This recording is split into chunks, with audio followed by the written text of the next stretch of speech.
دوسری بات عرض کر رہا ہوں کہ صحابہ حضرت اسامہ بن زید بڑے پیارے ہیں میرے نبی کریم کے، بڑے پیارے۔ حضرت اسامہ بن زید کے بارے میں سیدہ عائشہ صدیقہ فرماتی ہیں ان کے ناک سے اگر ریٹھ نکلتی تھی تو اللہ کے رسول اپنے دستے مبارک سے صاف کر دیتے تھے، اور سرکار فرماتے تھے کہ اگر اسامہ لڑکی ہوتا نا، ان کے غلام کے بیٹے تھے حضرت زید بن عامر، اگر یہ لڑکی ہوتا میں اسے زیور پہناتا۔ بڑے پیارے تھے، لیکن جب ان کا آخری وقت آیا نا تو 60,000 دینار کا قرضہ تھا۔ رشتہ داروں سے کہا، دوستوں سے کہا، یاروں سے کہا، پر قرض ادا نہیں ہو رہا تھا۔ حضرت اسامہ بن زید کہتے ہیں بڑا پریشان تھا۔ جب حد ہو گئی نا تو حضرت اسامہ بن زید فرمانے لگے جاؤ کوئی حسین ابن علی کو خبر کرو، ان سے کہو میں نا غلام ہوں آپ کے نانا کا، مقروض دنیا سے چلا گیا تو کیا بنے گا۔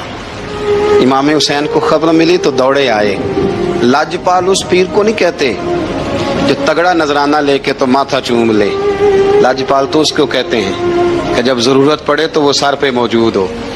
حضرت سیدنا امام حسین تشریف لائے تو جناب اسامہ بن زید رو پڑے، کہنے لگے حضور میں نے نا غلامی کی ہے آپ کے نانا کی، اور اس غلامی پہ ناز ہے، اب 60,000 دینار کا قرضہ لے کے دنیا سے جاؤں گا تو میری قبر پہ بوجھ رہے گا۔ امام حسین خادم کو بھی کہہ سکتے تھے جاؤ گھر پیسے پڑے ہیں لے آؤ، امام حسین خود گئے، چادر اوڑھ کے تو اس کی اوٹ میں بکل میں 60,000 دینار چھپا کے لائے، اور جناب اسامہ بن زید کے سامنے رکھ کے کہنے لگے اسامہ یار پیسے رات کو ہی آئے تھے، میں سوچ رہا تھا مجھے تو ضرورت نہیں، اللہ نے کس کا نصیب میرے گھر میں بھیج دیا ہے، مجھے تو حاجت ہی نہیں تھی، اب پتہ چلا پیسے تیرے تھے، اللہ نے حسین کی ڈیوٹی لگائی ہے کہ جا کے دے آ۔ حضرت اسامہ بن زید رو پڑے، فرمانے لگے اللہ آپ کو بہترین صلہ عطا فرمائے۔ امام بڑا ہی پیار کرتے تھے۔ گھوڑے پہ جا رہے تھے، کچھ فقیر غریب لوگ بیٹھ کے روٹی کھا رہے تھے، کہاں رہے تھے؟ سڑک کے کنارے۔ تو امام زین العابدین فرماتے ہیں کہ جب امام حسین گزرے تو انہوں نے آواز دی حضور دل کرتا ہے ہمارے ساتھ بیٹھ کے روٹی کھائیں۔ کائنات کے مالک و مختار کے نواسے اور دنیا کے سب سے بڑے شہزادے گھوڑے سے اترے اور غریبوں کے ساتھ سڑک پہ بیٹھ گئے، روٹی کھانے لگے اور دیر تک کھاتے رہے، اور جب فارغ ہو گئے تو فرمانے لگے کھانے کی ضرورت بھی نہیں تھی، حاجت بھی نہیں تھی، پر تم نے آواز دی تو دل رکھنے کو بیٹھ گیا تھا، اگر اجازت دے تو چلا جاؤں۔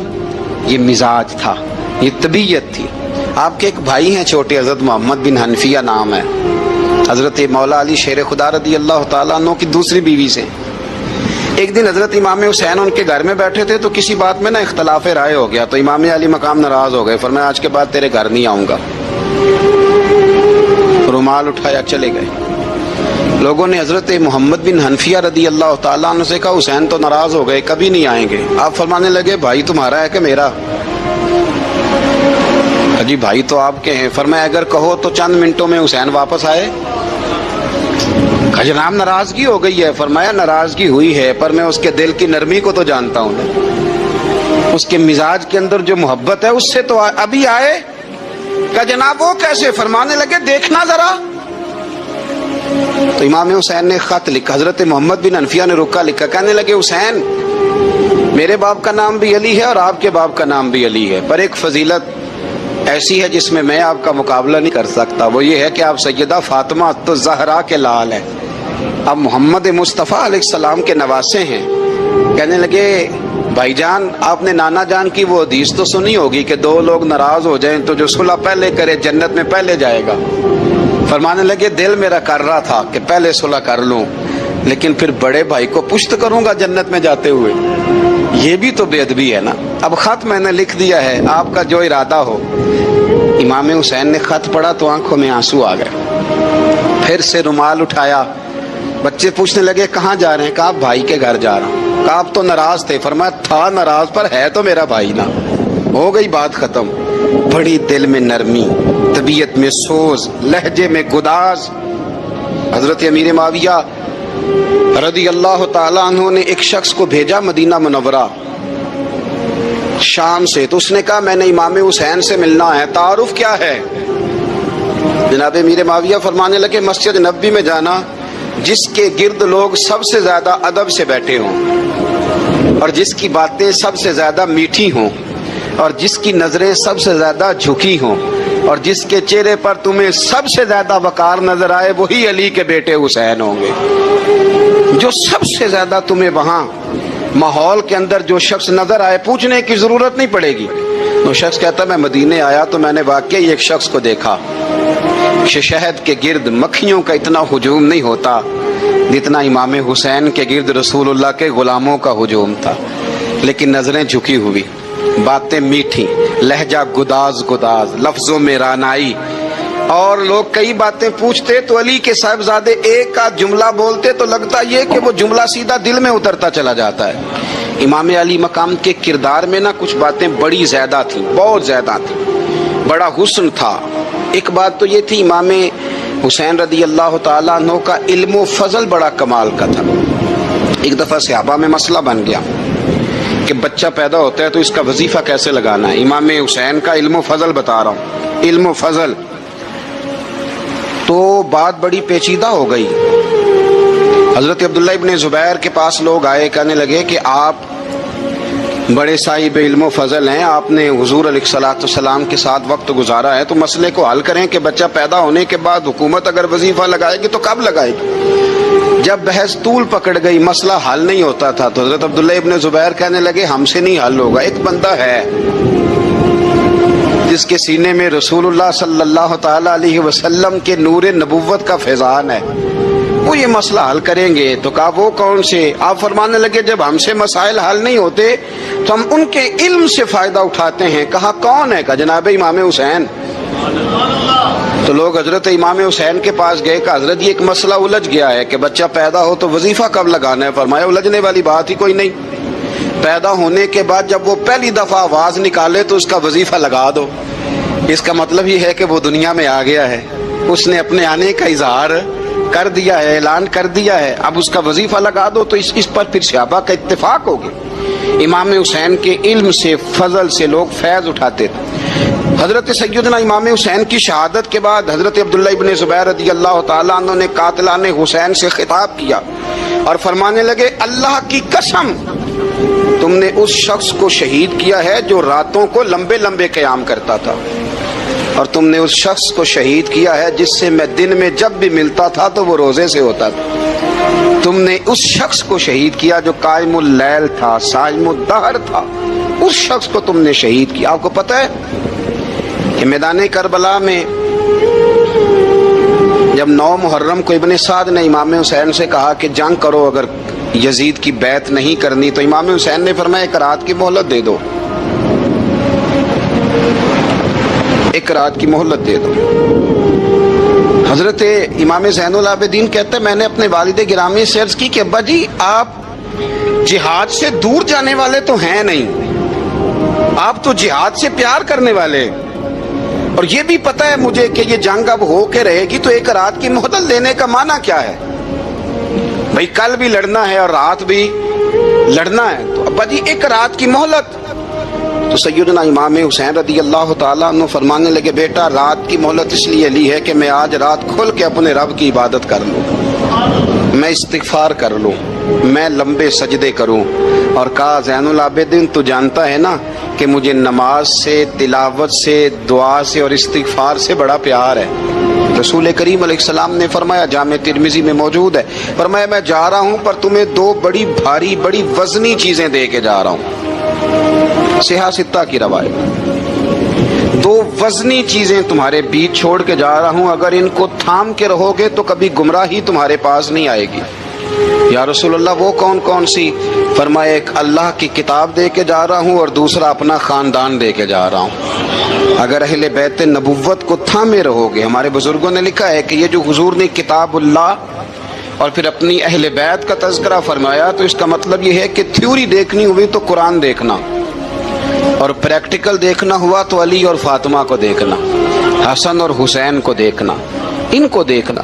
نبی کریم علیہ الصلوۃ والسلام کے اہل بیت مینارہ نور ہیں. ان کی محبت، ان کا پیار کیوں بھلا؟ اس لیے کہ یہ وہ خوبصورت لوگ ہیں جن کو خود میرے نبی پاک نے تراشا ہے.